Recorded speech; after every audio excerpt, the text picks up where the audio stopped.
le vice-ministre de la Justice, Constant Mutamba, à bras de fer ouvert avec les magistrats. Nous avons vu des ministres de la Justice, mais Constant Mutamba est en train de se démarquer par ses agissements. On pressentirait qu'il aurait affaire avec le magistrat. Est-ce que quelque part, Constant Mutamba est dans un bras de fer avec les magistrats en République démocratique du Congo? Donc, vous avez posé la question par rapport au bras de fer. Nous pensons qu'il n'y a pas vraiment bras de fer comme tel, mais il y a une situation peut-être pas comme nous les avons toujours connues dans notre pays par rapport aux différents ministres de justice qui sont passés. Et voilà, ça semble donner l'impression que les ministres de la justice en fait un peu de trop, ce qui n'est vraiment pas apprécié dans ce sens-là.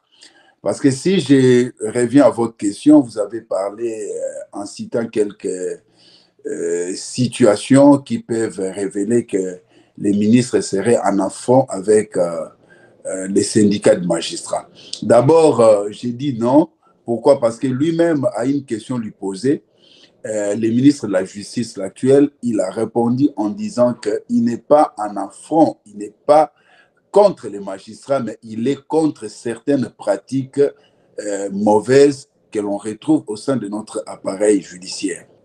La libération des prisonniers, vous savez que pour aller en prison, dans le système judiciaire congolais, ni aucune personne ne peut se retrouver en prison. Je dis bien la prison comme la prison de Makala, comme la prison de Ndolo, pour ne parler que de ça, sans qu'il ne passe par un magistrat. Et ça ne peut passer que par un magistrat, pas par une autre autorité, que ce soit président de la République ne peut pas envoyer quelqu'un en prison, le Premier ministre ne peut pas, les policiers ne peuvent pas, un inspecteur judiciaire ne peut pas non plus. Celui qui envoie en prison, c'est le magistrat. Et il peut envoyer en prison principalement pour des raisons, en détention préventive, parce que la personne n'a pas encore été jugée, mais les faits qui sont mis à sa charge sont tels que il faut l'envoyer en prison, soit pour sécuriser la personne, soit encore pour éviter que la personne s'échappe à la justice. Deuxième volet, l'on peut se retrouver en prison parce qu'on a été jugé et condamné. Et par essence, la prison est faite pour des personnes qui sont condamnées. Mais curieusement, chez nous, vous savez, vous serez peut-être étonné que notre prison actuellement, les statistiques révélées lorsque Mutamba, l'actuel ministre de la Justice, accédé au pouvoir, arrivé à être nommé plutôt comme ministre de la Justice, notre prison de Makala, qui a une capacité lors de sa construction de recevoir environ 1500 comme maximum de détenus, en avait plus de 15 000 détenus. Donc, vous comprenez qu'il y a déjà un problème de capacité d'accueil dans cette prison. Il y a le problème de promixité avec tout ce qui peut amener comme maladie. Mais maintenant, lorsque nous voulons nous interroger sur la qualité des personnes qui sont détenues, on se rend compte que plus de 80% des détenus sont des détenus préventifs. C'est-à-dire quoi? Des personnes que les magistrats ont envoyées en prison sans qu'ils ne soient condamnés, tout simplement parce qu'il y avait pour eux des raisons de les amener d'abord en prison. Alors que par essence, comme je l'ai dit, la prison est faite essentiellement pour les personnes qui ont été condamnées. Donc les condamnés ne représentent qu'à peine 10 à 15%. Mais maître, comment vous expliquez que 80% sont des prisonniers de manière préventive? Est-ce qu'il n'y a pas une commission? On ne peut pas dire que tous les magistrats sont véreux ou bien font mal leur travail, mais comment laisser 80% des prisonniers qui sont en détention préventive? Mais c'est ça la situation anormale. Voilà pourquoi il faut qu'il y ait quelqu'un qui parle en leur lieu et place. Et la personne la mieux indiquée pour faire ce travail, c'est le pouvoir judiciaire lui-même. Parce que dans le pouvoir judiciaire, il y a un procureur général qui a son siège, ses bureaux à Kinshasa. Et au niveau de chaque province, il y a un procureur général. Et en dessous de cela, il y a des procureurs après les tribunaux de grande instance et les procureurs après les tribunaux de paix. C'est un travail qu'eux-mêmes, à partir du sommet, doivent faire parce que les procureurs généraux de la République peuvent envoyer des magistrats de temps à autre en inspection pour s'assurer des statuts des personnes qui sont en prison. Mais nous avons constaté qu'ils ne le font pas. Voilà pourquoi un ministre est arrivé et il trouve que ce n'est pas normal. Il est allé d'abord, il demande les statistiques, il veut chercher à connaître quel est le statut de toutes les personnes qui sont en prison. Parce que la prison est bondée de monde. Et là, dedans, on se rend compte que la plupart sont des détenus préventifs, ce qui est tout à fait anormal. Donc, les détenus préventifs, pour rappel, je dis, ce sont des personnes qui ont été envoyées en prison, mais qui n'ont jamais été condamnées. Mais alors, si vous les envoyez en prison, il faut les juger rapidement. Mais vous trouvez des détenus préventifs qui ont fait plus de 5 ans, plus de 10 ans. Ce qui est tout à fait anormal parce que lorsque vous envoyez quelqu'un en détention préventive, il faut veiller que dans les minutes qui suivent, cette personne soit jugée et que la justice puisse déterminer son sort. Si les faits mis à sa charge s'avèrent être prouvés, on le condamne et il reste en prison pendant un temps. Il doit connaître le temps pour lequel il est détenu et l'infraction pour laquelle il est là. Et si les faits ne sont pas fondés, on les relaxe, on les libère. Mais nous avons comme l'impression que nos magistrats étaient zélés que pour envoyer les gens en prison, mais pas pour s'occuper de leur sort en prison. Pour savoir que j'ai envoyé quelqu'un, il faut que cette personne soit jugée. Alors le ministre arrive et il constate que cette situation est assez dangereuse. Il ne va pas interférer. Il convoque une commission et cette commission est constituée de magistrats. Donc, il met les magistrats devant un fait accompli, leur demandant de justifier qui est qui. Et lorsque les magistrats n'arrivent pas à justifier le nombre important de détenus préventifs, il dit qu'il faut les libérer. Et cette commission-là fait des propositions de personnes à libérer. Et voilà, le ministre va là-bas, peut-être pour superviser. Et évidemment, sur le plan politique, il veut que les gens comprennent que c'est du fait de sa présence que ces personnes sont libérées, parce que ces personnes n'ont jamais été condamnées. Le ministre de la Justice n'a pas libéré des personnes condamnées. Ça, il libère des détenus préventifs, ça c'est d'une part. Mais d'autre part, même pour les personnes condamnées, il faut que l'on sache une seule chose. Une personne condamnée à une peine donnée, qui est purgée au moins les un quart de sa peine, est éligible à la libération conditionnelle. La libération conditionnelle veut dire quoi? Je peux donner un exemple. Vous avez été condamné à 3 ans. Non, je peux dire, vous avez été condamné, bon, prenons l'exemple le plus facile, à 10 ans. Et que vous venez de passer les 2 ans et demi, c'est-à-dire, c'est ça, les un quart en prison. En prison, là-bas, il y a des services pénitentiaires qui suivent votre attitude, votre comportement par rapport à la rééducation. Si on estime que vous vous êtes bien comporté par rapport aux activités, votre comportement en prison est bon, vous pouvez être éligible à la liberté conditionnelle. C'est-à-dire, après avoir purgé 2 ans et demi pour quelqu'un qui a été condamné à 10 ans, l'on peut vous libérer, mais c'est-à-dire, on ne met pas fin à votre condamnation de 10 ans, mais on vous envoie bénéficier des avantages de la vie en tant qu'un homme ou une femme libre.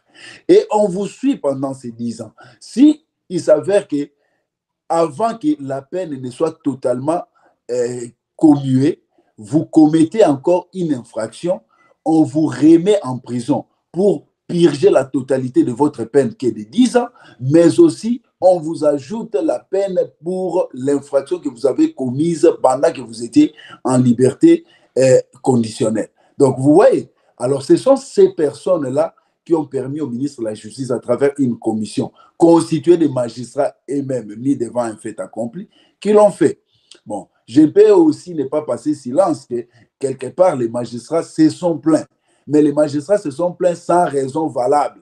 Ils ont seulement compris qu'on les a exposés par rapport aux mauvaises pratiques. Je ne dis pas que tous les magistrats sont mauvais, mais une bonne partie des magistrats ne font pas leur travail correct. Le VPM de la justice, Constant Moutamba, suspendre les magistrats, les procureurs, arrêter même. Nous avons le cas de Pélé Mongo. Est-ce que, sur des questions de corruption, est-ce que lui-même, le ministre de la Justice, peut se mettre en vedette pour dire que voilà pour le cas de Pélé Mongo, j'ai fait arrêter des gens? Est-ce que vous pouvez nous expliquer? Non, je vais vous expliquer sur ces 2 cas pour nous amener tous à comprendre que les ministres n'y est pour rien. D'abord, vous parlez des cas de la suspension. Les ministres d'État chargés de la justice et des gardes des Sceaux n'ont pas un pouvoir de suspendre les magistrats et il ne l'a pas non plus fait. Ça, je vais vous m'expliquer. Vous savez, c'est que les cas les plus emblématiques que nous connaissons actuellement, c'est les cas du procureur général pour la cour d'appel de Kinshasa Gombe qui venait d'être interdit. Bon, dans les termes courants, on parle de suspension, mais dans les termes spécifiques, selon les statuts des magistrats, on parle d'interdiction. Il a été interdit, pourquoi? Parce qu'il aurait autorisé, par voie d'une réquisition d'informations, que l'on puisse déguerpir un diplomate français de sa résidence.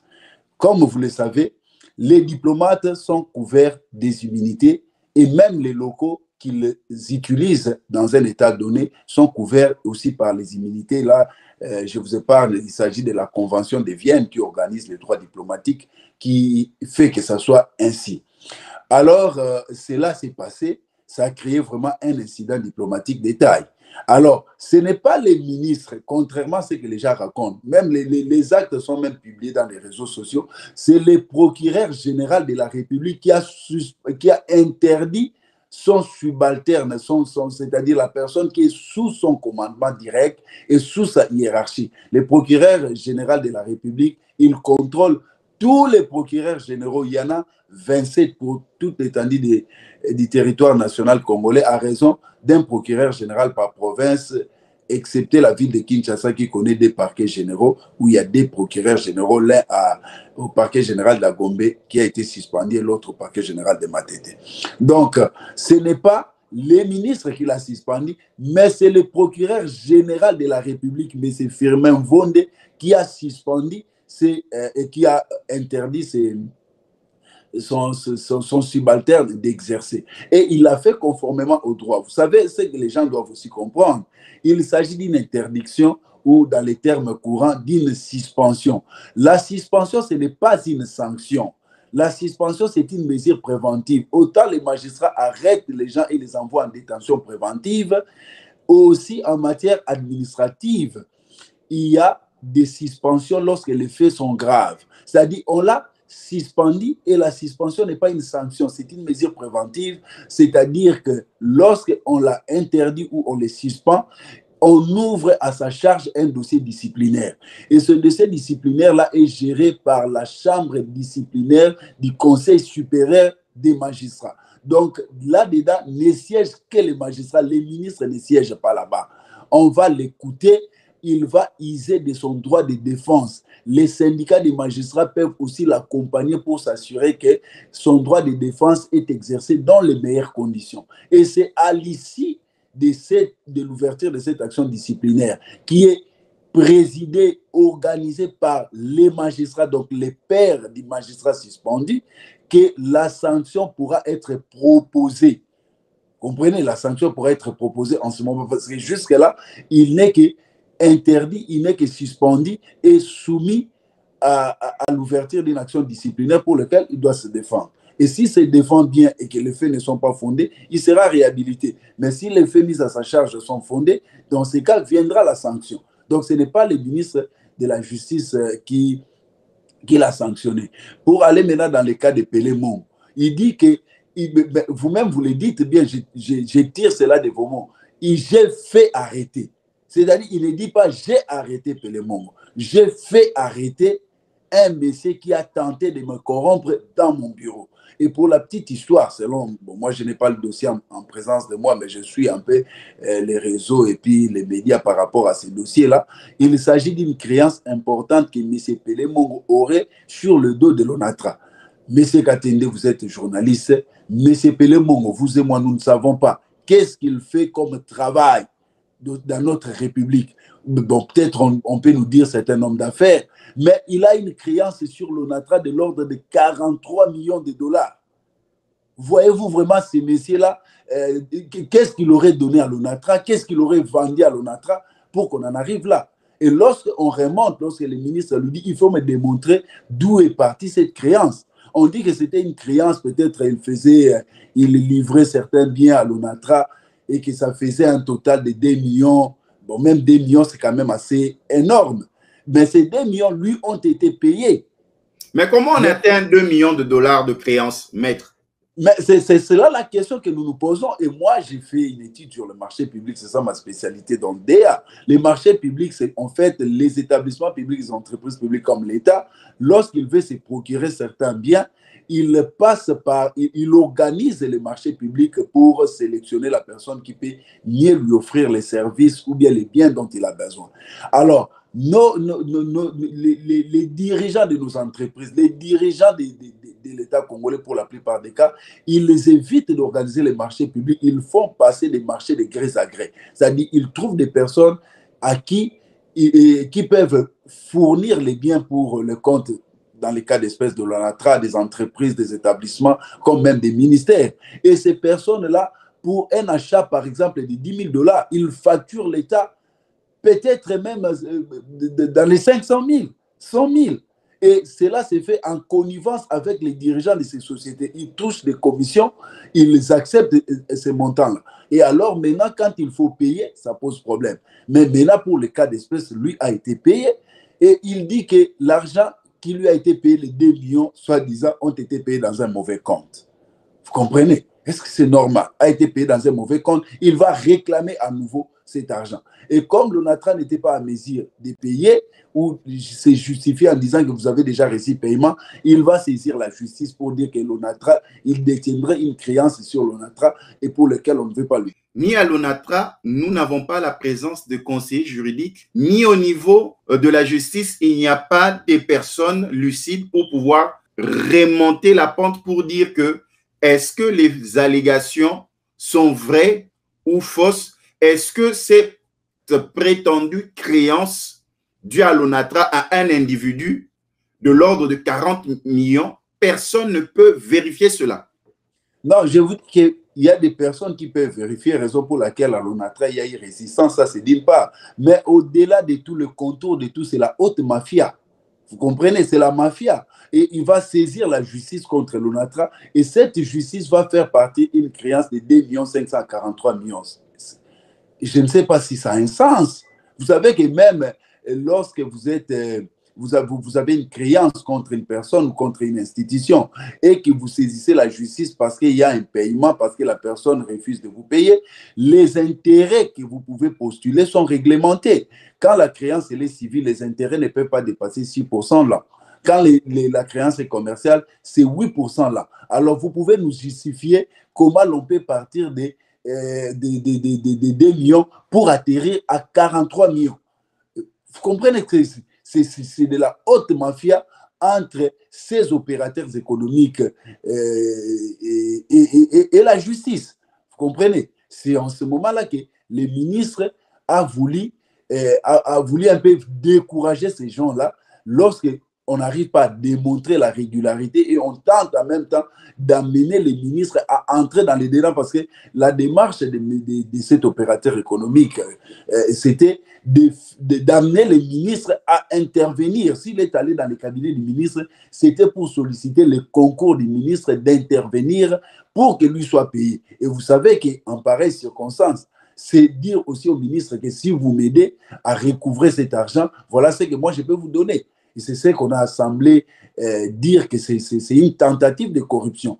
Et face à cette situation, qu'est-ce que le ministre a fait? Le ministre n'a pas arrêté. Le ministre a appelé l'équipe des droits, les magistrats, les procureurs généraux.